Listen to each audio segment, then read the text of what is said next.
Avis vascular centre మన దేశంలోనే the best varicose vein hospital.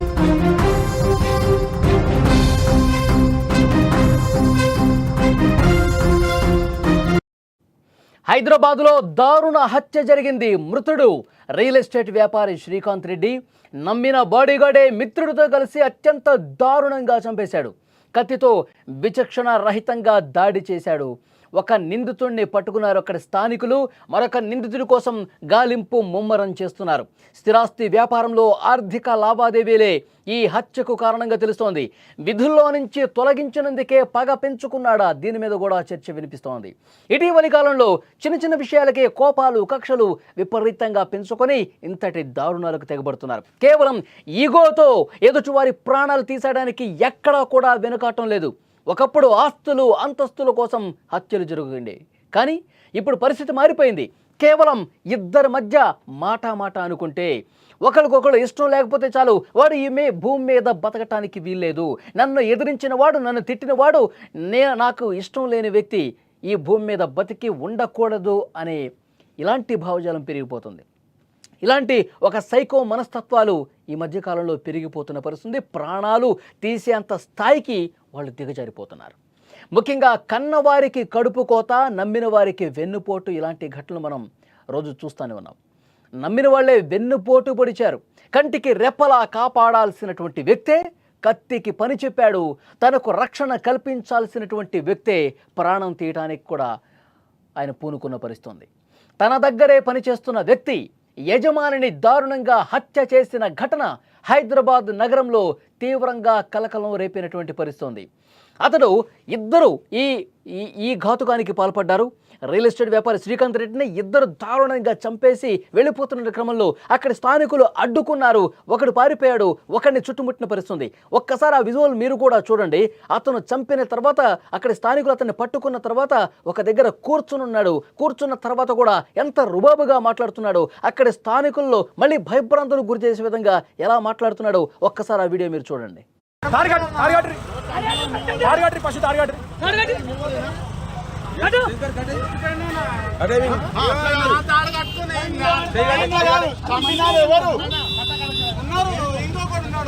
అవునా ఎవరు మనిషి ఎవరు? శ్రీకాంత్ రెడ్డి ఏడుంటాడు. శ్రీకాంత్ రెడ్డి అంటే మళ్ళీ నువ్వు చంపి అట్లా పోతే ఎట్లా ఆగాలి కదా?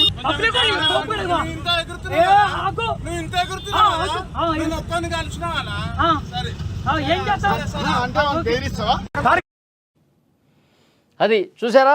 అక్కడ ఉన్న స్థానికులు అతన్ని ప్రశ్నిస్తున్న సమయంలో నువ్వు చంపినటువంటి వ్యక్తి ఎవరు, నువ్వు ఇలాంటి పని చేస్తావు అని చెప్పి అక్కడ స్థానికులు కొంతమంది ప్రశ్నిస్తే, నువ్వు ఇంత ఎగురుతున్నావు కదా, నువ్వు నన్ను ఇట్లా మాట్లాడుతున్నావు కదా, చూస్తా నీ సంగతి అంటూ అక్కడ ఉన్నటువంటి వాళ్ళను కూడా ఏ విధంగా బెదిరిస్తున్నాడో మీరు చూశారు. హైదరాబాద్లోని Kapra circle Meerpet housing board colony పరిధిలో ఈ దారుణం జరిగింది. స్థిరాస్తి వ్యాపారి శ్రీకాంత్ రెడ్డిని నమ్మిన సహచరుడే మిత్రుడితో కలిసి దారుణంగా చంపేశాడు. ఈ ఘటనతో ఆ ప్రాంతం మొత్తం కూడా ఒక్కసారిగా షాక్ అయిపోయింది. ఉద్రిక్త పరిస్థితి నెలకొన్న సిచ్యువేషన్ ఉంది. అసలు పూర్తి డీటెయిల్స్ ఏంటో చూస్తే, హెచ్బీ కాలనీలోని మంగాపురం కాలనీకి చెందిన 41 ఏళ్ల శ్రీకాంత్ రెడ్డి రియల్ ఎస్టేట్ వ్యాపారం చేస్తూ ఉన్నాడు. ఇంటి పక్కనే ఒక కార్యాలయం కూడా నిర్వహిస్తూ ఉన్నాడు. కొన్ని నెలల క్రితం లాలాపేటకు చెందిన ధనరాజ్ అనే వ్యక్తిని తన వద్ద బాడీగార్డ్గా పెట్టుకున్నాడు, తనకు అసిస్టెంట్గా పెట్టుకున్నాడు. అతని ప్రవర్తన నచ్చకపోవడంతో కొద్ది రోజుల క్రితం అతన్ని పనిలోంచి తీసేశాడు. దీంతో కోపం పెంచుకున్నాడు ధనరాజ్. దాదాపు 10 రోజుల క్రితం మద్యం తాగేసి వచ్చాడు. ఒకసారి శ్రీకాంత్ రెడ్డి ఆఫీస్కి నేరుగా వచ్చి గొడవ పడ్డాడు. నన్నే పనిలోంచి తీసేస్తావా? నీకు ఎంత దమ్ము, ఎంత ధైర్యం? నన్ను పనిలో పెట్టుకున్నావు, నేను అసలు ఏం తప్పు చేశానని చెప్పి నన్ను ఉద్యోగం నుంచి తీసేస్తావని తాగొచ్చి గొడవ పడ్డాడు. ఆ రోజే చెప్పాడు, నేను చంపేస్తా నిన్ను అని తాగొచ్చి గొడవ పెట్టుకొని నానా రచ్చ చేశాడు కొన్ని రోజుల క్రితం. నిన్న సాయంత్రం సరిగ్గా 4 గంటల సమయంలో ధనరాజు తన మిత్రుడైన డేనియల్ జోసెఫ్ను వెంట పెట్టుకుని శ్రీకాంత్ రెడ్డి కార్యాలయానికి వెళ్ళాడు. మళ్ళీ పనిలో నన్ను చేర్చుకో అని కోరాడు. దీనికి శ్రీకాంత్ రెడ్డి సరే అని సోమవారం నుంచి రమ్మని చెప్పి కొంత డబ్బిచ్చి పంపించేశాడు. అయితే ఆ డబ్బుతో వాళ్ళు మద్యం సేవించి ఉండటంతో పగతో రగిలిపోయాడు. శ్రీకాంత్ రెడ్డి నన్ను చాలా విధంగా ఇబ్బంది పెట్టాడు, శ్రీకాంత్ రెడ్డి నన్ను ఉద్యోగం నుంచి తీశాడు, ఈరోజు నేను అతనికి థ్రెట్గా అతన్ని బెదిరించాను కాబట్టి ఇప్పుడు మళ్ళీ ఉద్యోగంలో పెట్టుకోవడానికి అతను ఓకే అన్నాడు, కానీ అతను మనసులో నన్ను ఉద్యోగంలోకి తీసుకుందామని లేదు, అతని వ్యవహార శైలి నాకు నచ్చలేదని చెప్పి మధ్య మత్తులో వాళ్ళిద్దరూ బాగా మాట్లాడుకున్నారు. శ్రీకాంత్ రెడ్డి మీద పగతో రగిలిపోయారు. శ్రీకాంత్ రెడ్డిని వేసేద్దాం అని ఒక డిస్కషన్ వాళ్ళ మధ్య జరిగినట్టుగా తెలుస్తోంది. అందుకే సాయంత్రం 5:40 సమయంలో శ్రీకాంత్ రెడ్డి బయటకు రాగానే ధనరాజ్ జోసెఫ్ అప్పటికే కాసుకొని కూర్చొని ఉన్నారు. మర్డర్కి ప్లాన్ రచించారు. పదునైన కత్తులు వెంటబట్టుకుని సిద్ధంగా ఉన్నారు. శ్రీకాంత్ రెడ్డి అలా బయటకు వచ్చాడో లేదో విచక్షణ రహితంగా వెంటపడి కత్తులతో నరికి చంపేసినటువంటి పరిస్థితి. చెవులు, గొంతు, పొట్ట భాగంలో పదునైన కత్తులతో పడవటంతో తీవ్రంగా రక్తస్రావం అయిపోయి శ్రీకాంత్ రెడ్డి అక్కడికక్కడే ప్రాణాలు కోల్పోయినటువంటి పరిస్థితి.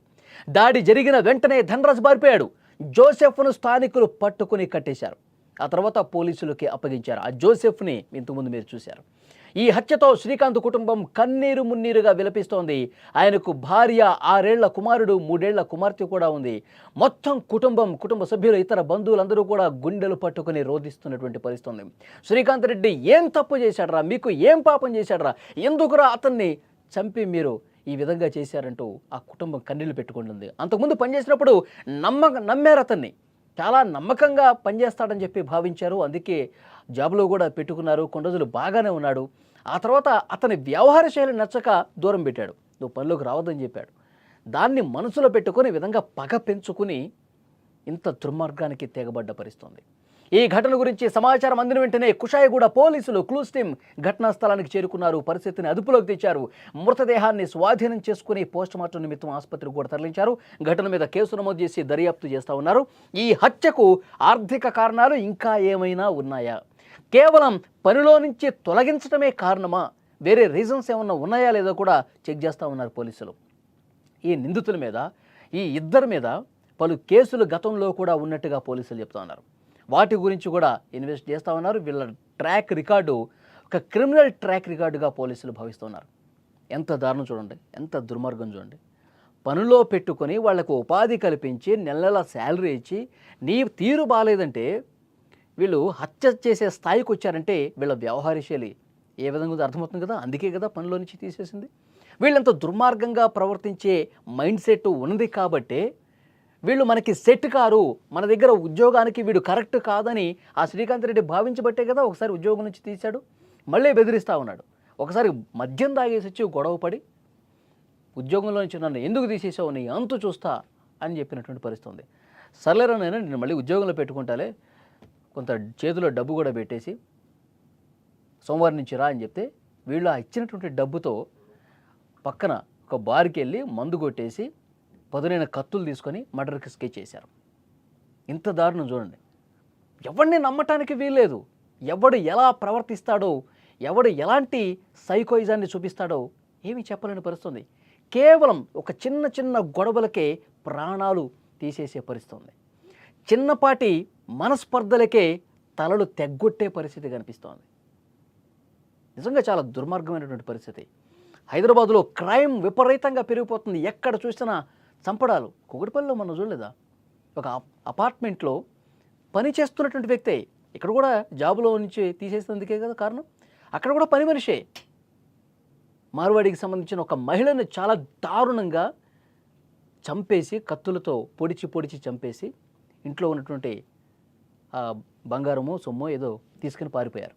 జార్ఖండ్ రాష్ట్రానికి సంబంధించిన పనులు కూకట్పల్లిలో పట్టపగలు అపార్ట్మెంట్లో నమ్మారు కదా పని వాళ్ళు అని చెప్పి గొంతు కోసి చంపేశారు. ఇక్కడ కూడా అంతే. సో ఎవరిని నమ్మాలో కూడా ఏమీ అంతుపట్టని పరిస్థితి కనిపిస్తుంది. హైదరాబాద్లో ఇలాంటి వార్తలు రోజుకొకటి కనిపిస్తూ ఉంటే హైదరాబాద్ అసలు వణికిపోతున్నటువంటి సిచ్యువేషన్ ఉంది. ఈ ఘటనకు సంబంధించి మీరు ఏం చెప్తారు? ప్రతి ఒక్కరూ రియాక్ట్ అవ్వండి. తన దగ్గర పని చేస్తున్నటువంటి వ్యక్తే, నమ్మకంగా ఉన్నటువంటి వ్యక్తే ఇంత దారుణంగా నడి రోడ్డు మీద కత్తులతో పొడిచి చంపారంటే ఎలా అర్థం చేసుకోవాలి? కామెంట్ చేయండి.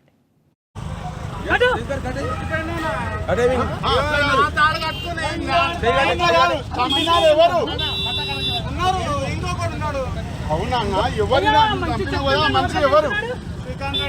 శ్రీకాంత్ రెడ్డి ఏడుంటాడు?